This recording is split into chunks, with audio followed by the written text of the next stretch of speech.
اولاد کی فریاد خدا کی بارگاہ میں کرتے رہے،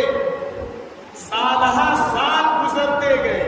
اور وہ اولاد مانتے رہے۔ اخیر میں پھر بڑھاپے میں خدا نے یہ خوشخبری سنائی، فبشرناہ بغلام علیم۔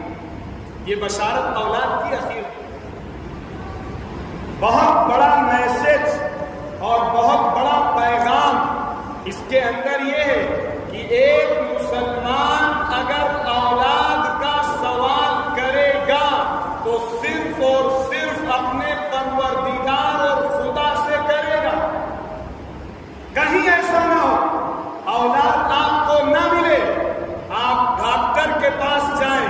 ٹریٹمنٹ کروائیں اور 2-4 بار ڈاکٹر کے پاس جانے کے بعد جب آپ ڈاکٹروں سے بھی مایوس ہو جائیں تو پھر آپ آستانوں کے چکر کاٹنے لگے، آپ مزاروں کے چکر کاٹنے لگے کہ فلاں بابا سے ہمیں اولاد مل جائے گی، فلاں پیر کے آستانے پر جا کر ہمیں اولاد مل جائے گی۔